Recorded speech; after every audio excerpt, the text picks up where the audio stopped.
까지 됐는데요. 원래는 29절까지 다 읽고 싶었는데 그럼 시간이 너무 많이 걸릴 것 같아서요. 1절부터 2절까지만 읽도록 하겠습니다.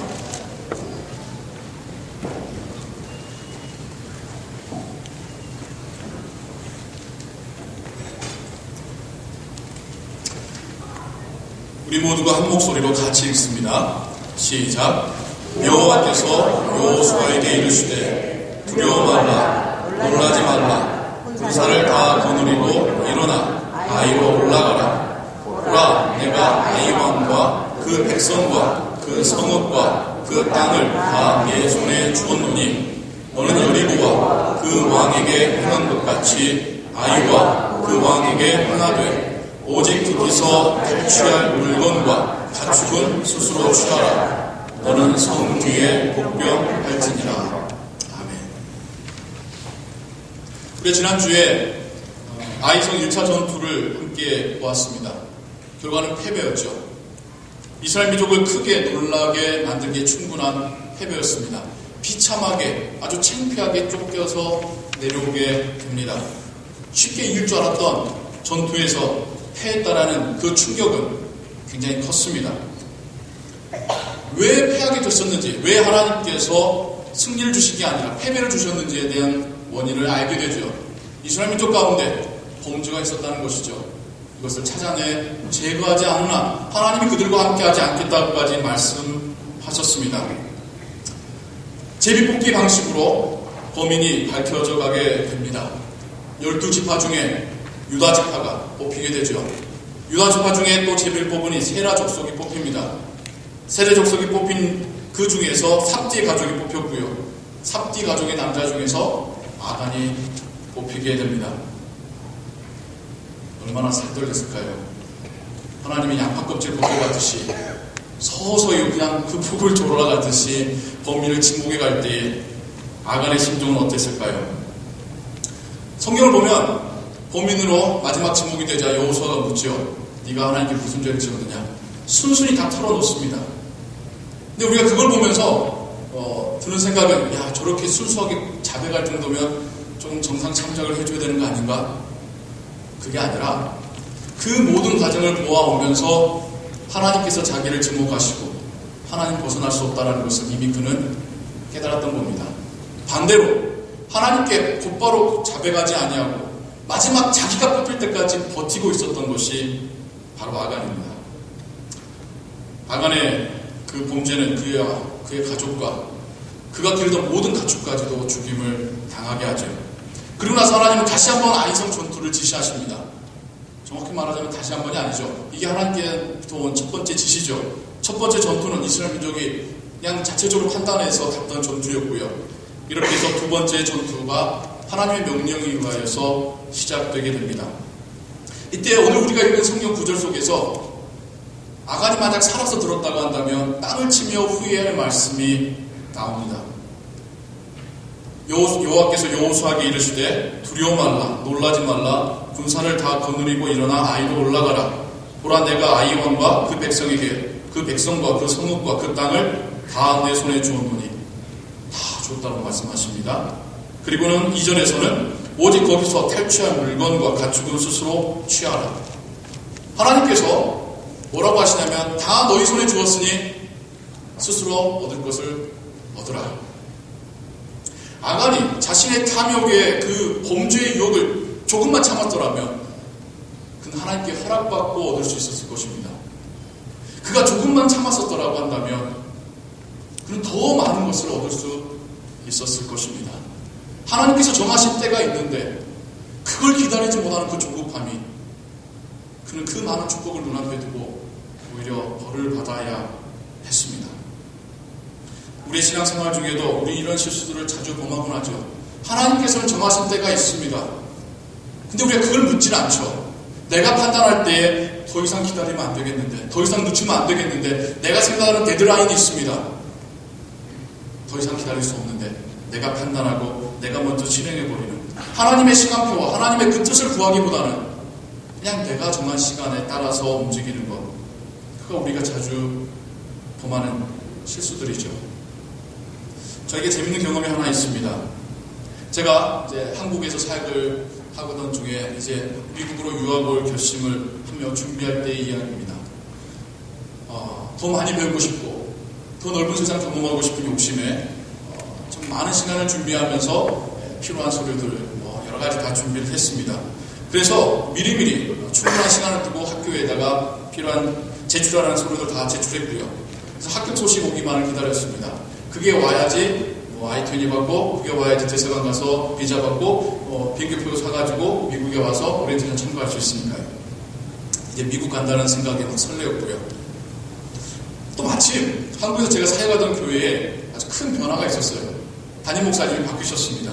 후임 목사님이 오셨기 때문에 저 스스로 판단할 때 이제는 내가 이 교회를 떠날 때다. 또 이게 결혼도 했고, 결혼 안 했다면 또 독신으로 미국 가기 불편했을 텐데 결혼까지 했고, 담임 목사님 바뀌었고, 목사 안수 받았고, 이제 내가 미국 가서 또 공부하고 경험하고 훈련 받아야 할 때구나. 모든 것이 적절해 보였고 모든 것이 이제 무르익었다라고 저는 판단했습니다. 근데 합격 소식이 와야 될 학교에서 계속 연락이 안 와서 이제 계속 제출하는 이메일을 보냈더니 서류 하나가 미비하다는 이메일이 온 거예요. 근데 그 전까지는 다 학교의 공식 문서로 오던 편지들이었는데 이것만큼은 담당자가 개인 이메일로 저한테 보낸 겁니다. 9월 학기에 맞춰서 들어가려면 6, 7월에는 모든 게 다 준비가 맞춰져야 되는데 7월 넘어 8월 다 되니까 그때 돼서야 서류 하나가 미비하다고 연락이 온 겁니다. 이미 너무 늦었죠. 지금에 와서 그거를 보내고 다시 합격받고 비자 받고 too late. 근데 이제 저에게 이제 드는 생각은 이게 학교의 공식적인 입장이었다고 한다면 이걸 개인 이메일로 안 보냈을 텐데. 그러니까 이제 상상이 되는 거죠. 자기가 잘 시간을 놓쳤다가 이제야 뒤늦게 그냥 개인 이메일로 저한테 이런 식으로 처리한 게 아닌가. 마음이 불편해졌습니다. 서운해지고 화가 났습니다. 모든 것을 열심히 준비했고 다 잘 준비했다고 자부했는데 예기치 않은 데서 문제가 발생했습니다.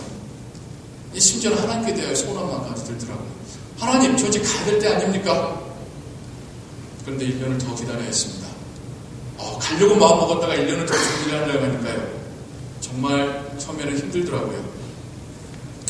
그렇게 1년 후에 저는 다시 학교에 입학 통지서를 받고 비자 받고 미국에 건너올 수 있게 되었습니다.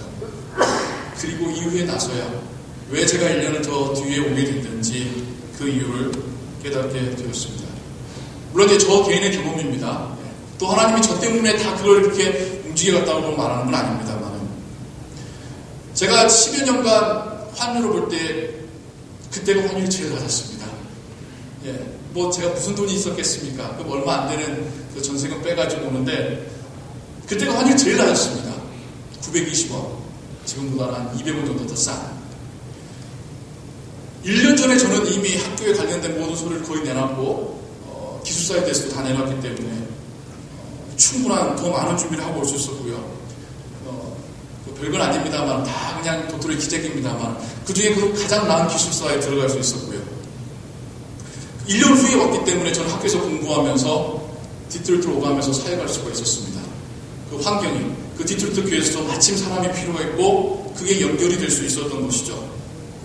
1년 후에 왔기 때문에 여러분 제가 토리도 하나님 여러분께 와서 사역할 수 있게 된 겁니다. 제가 1년 전에 왔었다고 한다면 그때는 여러분들이 담임 목사님을 찾지 않고 있었을 것입니다. 지금에 와서 결국 하나님께서 1년을 늦추시면서 그때는 왜 그러는지 몰랐지만 그때는 원망스러웠지만 하나님께서 그 이후의 일들을 더욱 순탄하게 이끌어 가시는 것을 깨닫게 되었습니다. 사랑하는 성도 여러분, 나의 타임테이블이 아닌 하나님의 타임테이블에 맞추시기 바랍니다. 때로는 기다려야 합니다. 때로는 인내해야 됩니다. 아니 또 때로는 반대로 속히 움직여야 될 때가 있습니다. 하나님의 시간에 맞추시기 바랍니다. 하나님을 의지하시기 바랍니다. 하나님께 물으시기 바랍니다. 하나님 지금 이 때입니까? 그럴 때 우리가 하나님과 동행하며 하나님의 그 선한 섭리 가운데 우리의 삶이 인도되어 갈 줄로 믿습니다. 두 번째 전투는 이제 전략적으로나 어떤 전쟁의 양상에서 많은 변화가 생겨나죠. 여리고 전투를 한번 생각해 보실래요? 한국적 표현으로 손 안 대고 코 푼 거죠. 그냥 털도 안 뽑고 먹은 거죠. 나팔 불며 성을 돌기만 했습니다. 7일째는 함성만 질렀습니다. 여리고성이 무너져 버렸죠. 정말 쉽게 어떤 한 명의 피해도 받지 않고 여리고성 전투는 그렇게 승리로 끝나게 되었습니다. 하지만 아이성 전투는 다릅니다. 유인해야 되고 매복했다가 그 성을 침입에 들어가서 싸워서 탈취해야 됩니다. 물론 오늘날에도 일어나는 전투의 전략이죠. 유인하는 것, 매복해서 습격하는 것. 그런데 하나님께서 이렇게 지시하셨다는 것이 이상하죠. 마치 차라리 여리고성 전투 때처럼 너희들이 아이성 돌기만 해. 소리만 질러. 내가 무너뜨려 줄게. 우리가 상상하고 우리가 기대하는 하나님은 그런 모습인데 하나님은 오히려 전략을 주십니다. 좀 어떻게 보면 비겁해 보이고 좀 상대방을 속이는 전략을 주십니다. 그래서 하나님의 모습과는 어울려 보이지가 않습니다. 더 이상 제사장들이 여호와의 언약궤를 메고 나팔을 불며 행진하는 모습은 없어졌습니다. 보통의 전쟁처럼 상대방을 속여야 되고 상대방을 죽여야 됩니다. 상대방을 이기기 위해서는 나도 피를 흘려야 되는 일상적인 평범한 전투를 치르게 됩니다. 이게 뭘까요? 왜 그럴까요? 비슷한 질문을 우리의 신앙에 관련해서 우리는 갖게 되죠. 처음 주님을 영접했을 때 우리는 세상을 다 가진 것 같습니다. 어떤 분이 그런 말을 하더라고요. 은혜 받고 나오니까 바람에 흔들리는 나뭇잎도 나에게 손짓하는 것 같더라. 그 뜨거웠던 태양빛도 따스하게 느껴지더라. 하나님의 은혜가 나에게 찾아왔을 때, 내가 주님을 영접했을 때 정말 우리가 세상이 다 바뀐 것 같고 내가 다 가진 것 같고 혼자 행복한 것 같은. 하지만 우리는 그 이후에 치열한 평범한 삶으로 돌아와야 합니다. 삶이 고달파집니다. 때로는 이 기쁨이라는 감정도 사라질 때가 있습니다. 우리는 그 험난한 인생을 계속 살아가며 하나님 붙잡고 살아오고 있습니다. 그래서 때로는 우리가 질문하죠. 그때 참 좋았었는데 왜 지금 내가 이렇게 신앙생활하고 살아가고 있는 것인가? 하지만 그게 우리의 인생이고 우리의 신앙이라고 하나님 우리에게 말씀해주고 계시는 것입니다. 우리는 매일같이 하나님의 초자연적인 능력을 맛보며 살 수는 없습니다. 너무나도 평범한 삶을 살아가는 것이죠. 그 속에서 하나님께서 함께 하시는 것을 경험하며 그 속에서 하나님께 의지하고 하나님 말씀에 순종하는 것을 배워가며 살아가시는 것입니다. 하나님께서 초자연적인 능력을 우리와 함께 하시지 않는다고 해서 우리를 버리신 것도 아니고 우리 곁을 떠나시는 것도 아닙니다. 그게 하나님께서 우리의 인생을 동행하시는 방법입니다. 이제 이스라엘 민족은 이후의 전투를 그렇게 치러나가게 될 것입니다. 하나님 의지하고 하나님 도와주시길 바라고 하나님 말씀에 순종하고 하나님께서 원하시는 방식대로 전투에 나아가야 할 것입니다. 이제까지는 하나님께서 차려준 밥상 먹었다고 한다면 이제부터 내가 밥상 차려 먹으며 하나님께 감사하는 삶을, 그런 신앙을 배워가게 될 것입니다. 제가 재밌는 기사를 하나 읽게 되었어요.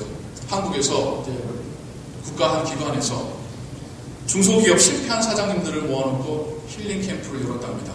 요즘에 힐링 캠프라는 프로그램이 한국에서 유행인가 봐요. 워낙 상처받고 워낙 실패한 사람들이 많아서 힐링 캠프가 유행인가 봅니다. 이 사람들을 모아놨더니 거의 폐인 수준이죠. 알코올 중독, 우울증, 자살 충동, 건강은 말할 것도 없고요. 거기다가 다 재기불능의 수준이었습니다. 그래서 오직 광고도 좋은 게 있습니다가 아니에요. 죽고 싶습니까? 죽을 바엔 여기 오세요. 그러니까 이제 인생 다 끝나서 그냥 자살해야겠다라고 하는 생각하는 사람들한테 그냥 자살할 마음으로 여기 와서 한번 고생해 보세요. 또 오더래요. 또 사람들이 통통배를 타고 1시간 바다를 건너가서 한 섬에다 사람들을 떨어뜨려 놓습니다. 그냥 1인용 킥 하나 줍니다. 그냥 혼자 가서 자는 거죠. 밥은 먹여주죠. 근데 풍성한 식탁이 아니라 말 그대로 그냥 땅에서 키운 야채를 가지고 유기농, 자연산으로 밥을 먹여줍니다. 하루 종일 묵상의 시간 갖고 훈련하고 자기를 되돌아보는 시간을 갖고 그렇게 자신 안에 있었던 미움과 분노를 털어내는 그런 캠프더라고요. 왜 미움이 없겠습니까? 그 누군가에게 속아서 당해서 자기의 기억을 다 날렸을 텐데요. 그 미움이 아직도 자기에게 생명이 있다는 감소로 바뀌는, 약했던 몸이 오히려 그 험난한 자연 속에서 자고 먹고 생활하면서 건강하게 회복되는 그런 이야기들이 쭉 써져 있더라고요. 캠프 마지막 날에는 하나의 의식처럼 시뻘건 숯불을 그 5m짜리 길을 만들어 놓고 거기를 지나가게끔 했답니다. 사람들이 긴장하고 정신 집중해서 지나가니까 지나가더래. 지나가는 사람들끼리 이제 우리 할 수 있어 하면서 얼싸안고 좋아하는. 근데 그 기사의 마지막에 이런 글이 있었습니다. 하지만 다시 세상으로 돌아갈 이들에게 세상은 결코 쉽지만은 않을 것이다. 그렇습니다. 지금 마음의 짐을 덜어냈다고 해서, 지금 건강이 좋아졌다고 해서, 지금 마음속에 용기가 생겼다고 해서, 지금 내가 다시 해볼 수 있겠어 희망이 생겼다고 해서 끝은 아니죠. 그 치열한 현실에 돌아가서도 이거를 유지할 수 있을 때에, 그때에 비로소 회복이라고 말할 수 있는 거겠죠. 살벌한 현실로 돌아와야 됩니다. 거기서도 유지해야 됩니다. 거기서도 자기 마음을 지켜야 됩니다. 그게 성공이고 회복입니다. 이스라엘 민족도 마찬가지였습니다. 하나님께서 먹여주시는 만나와 메추라기, 하나님께서 요단강을 갈리시는 모습, 하나님께서 여리고성을 무너뜨리는 그 모습으로 그들이 다 성경이 아닙니다. 이제는 자신들이 현실 속에서 싸워야 합니다. 하나님께서 차려주신 밥상이 아니라 이제 자신들이 밥상을 차려 먹으며 하나님께 감사해야 합니다. 그 치열한 가나안에서의 전투를 통하여서 하나님께 의지하는 방법을 배워가는 것입니다. 하나님은 어떤 분인가를 배워가는 것입니다. 그들이 하나님과 어떻게 살아갈 것인가, 치열하게 이 가나안 땅에서 어떻게 살아갈 것인가, 어떻게 신앙을 지킬 것인가, 이제 그것이 그들에게 현실인 것입니다. 아이성 전투는 그들에게 현실이 무엇인가를 보여주고 있는 것이죠.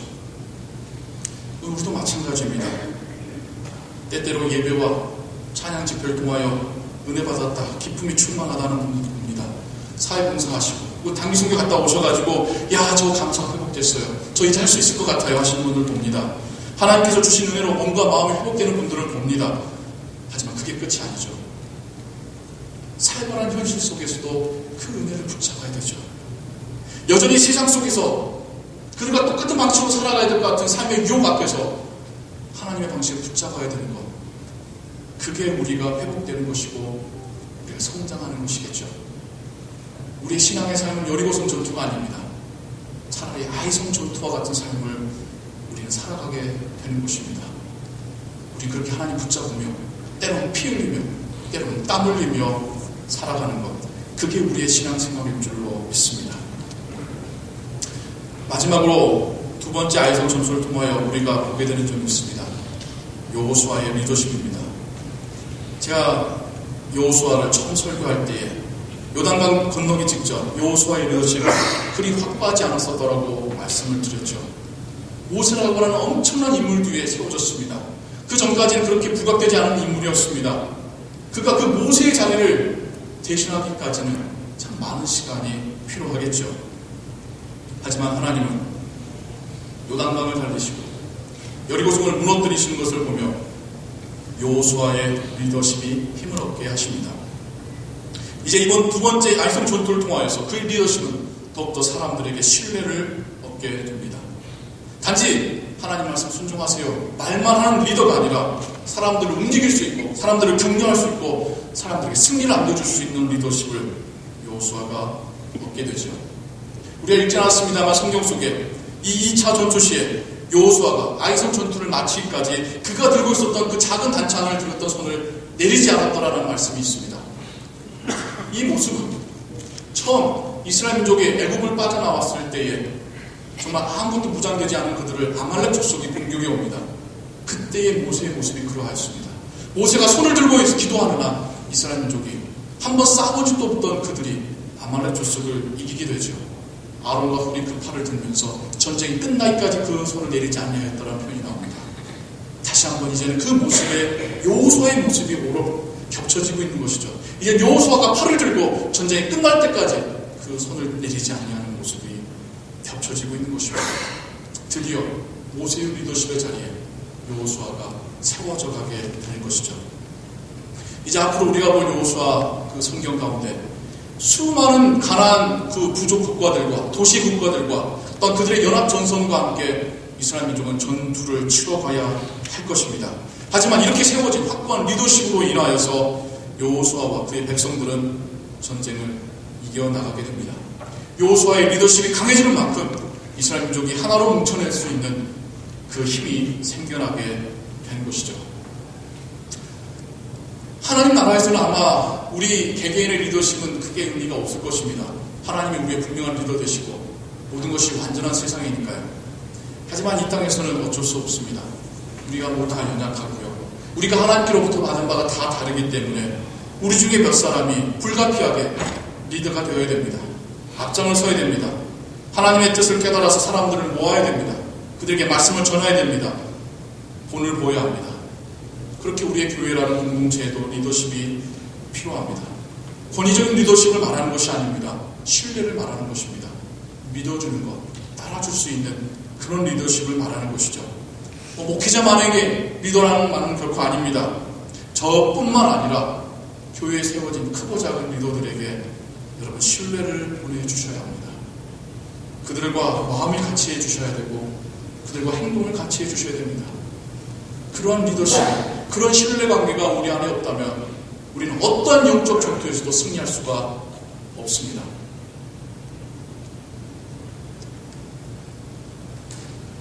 여호수아가 점차로 리더십을 인정받아가는 과정을 보며 저는 저 개인적으로 제 모습과 제 사역을 돌아보았습니다. 이제까지 제가 주로 돌려 말했습니다. 부드럽게 말하곤 했습니다. 그러니까 오늘은 좀 직접적으로 좀 말씀을 드리고 싶습니다. 저는 이 말씀을 묵상하며 이 교회에서 저의 리더십은 어느 수준일까 한번 생각해 왔습니다. 저는 여러분에게 어느 정도 지지와 신뢰를 받는 목회자일까? 제가 이곳에 와서 여러분들과 함께 신앙생활을 한 지 이제 4년 반의 시간이 흘렀습니다. 그 시간을 통하여 제가 여러분 앞에 리더로 서게 되었는가? 4년 반이라는 시간이 전한 사람이 어떤 사람인가를 보여주기에 여전히 부족한 시간이었을까? 여러분 보시기에 제가 전하는 하나님 말씀이 신실하지 못합니다. 여러분 보시기에 제가 갖고 있는 교회 감염이 건강하지 못해 보입니까? 여러분이 보시기에 저와 함께 신앙에 자라가기에 부족해 보이십니까? 물론 많은 분들이 목사님 말씀 좋아요. 목사님 교회 사역하시는 방법이 옳다고 생각돼요. 심지어 어떤 분들은 목사님 소식도 사역하세요. 그런 말씀도 듣습니다. 힘되고 격려되지요. 그런데 제 옆에서 같이 일하시며 같이 신앙생활하기 원하시는 분들은 많지 않다는 게 현실입니다. 그냥 멀리서 지켜만 보세요. 어떻게 사역하나, 뭐라고 말하나. 솔직히 움직이려 하시지 않는다라는 답답함이 저에게 있습니다. 모두 그럴 수밖에 없는 이유들이 있으세요. 저는 개인적으로 원망하지는 않습니다. 다 맞는 말들이니까요. 회사 일로 바쁩니다. 자녀들 키우기에 바쁩니다. 겨우 생긴 짜투리 시간 운동이나 취미생활을 좀 해보려 합니다. 신앙은 취미생활이 아닙니다. 우리의 신앙은 취미보다도 못한 게 아닙니다. 우리는 최소한 취미생활을 위해서 시간과 마음을 투자하고 있는데 여러분의 신앙을 위해서는 여러분 하나님께 무엇을 드리고 있습니까? 저를 이제 여러분의 목사로 인정하신다면 저와 함께 더 하나님 알아가시기를 힘쓰시기 바랍니다. 저에게 이제 리더로서의 신뢰를 주신다면 저와 함께 하나님 나라를 위하여 일해보시기 바랍니다. 주일 예배 출석 도장 찍는 것으로 만족하지 마십시오. 신앙을 위하여 더 투자하십시오. 우리는 교회라는 이름 아래 강한 결속력으로 뭉쳐야 합니다. 혼자는 이 영적 전투를 이겨낼 수 없습니다. 같이 서로에게 어깨를 맞대고 서로 힘이 되어주고 서로 일으켜 세워줄 때에 이 험난한 세상에서 우리가 영적 전투에 이길 수 있지 않겠습니까? 서로를 신뢰해줘야 됩니다. 서로 격려해 주어야 합니다. 톨리도 한인연합교회가 그저 그런 이민교회로 남지 않기 위해서는 우리 더욱 모이기에 힘써야 합니다. 우리 각자의 신앙이 성장하기 위해서는 우리 더 많은 시간과 노력을 하나님께 드려야 합니다. 더 이상 허송세월 보내지 마십시오. 그냥 이렇게 살다 죽으면 천국 가겠지 아니라 생각하지 마십시오. 깨어있지 아니하면 사단에게 잡아먹히는 것이 우리의 실상입니다. 성장하지 아니하면 말라 비틀어지고 열매 맺지 못하게 됩니다. 우리가 함께 신앙에 자라가기 원합니다. 우리 안에 변화가 일어나길 원합니다. 교회가 교회다워지길 원합니다. 교회에서 신앙 성장이라고 하는 복음 전파라고 하는 열매가 맺혀지게 되기를 소원합니다. 아멘. 여러분 저를 여기 왜 부르셨습니까? 하나님 저를 여기 왜 보내셨겠습니까? 우리 함께 신앙생활 하자고 보내신 것 아니겠습니까?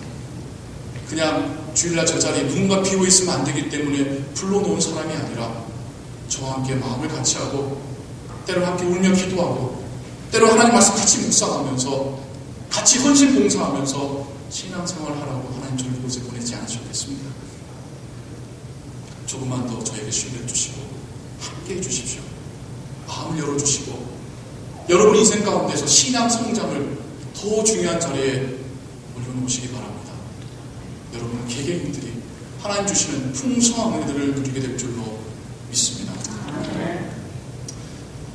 참 제가 많이 부족한데도 제가 이러한 생각을 그럼 우리가 어떻게 하면 우리의 신앙이 성장할 수 있는 것인가 그런 것을 나누고자 세미나를 준비했습니다. 저만 준비한 게 아닙니다. 찬양팀이 은혜로운 찬양으로 준비하고 있고요. 그리고 몇 분의 권사님들께서 맛있는 간식으로 준비하고 있습니다.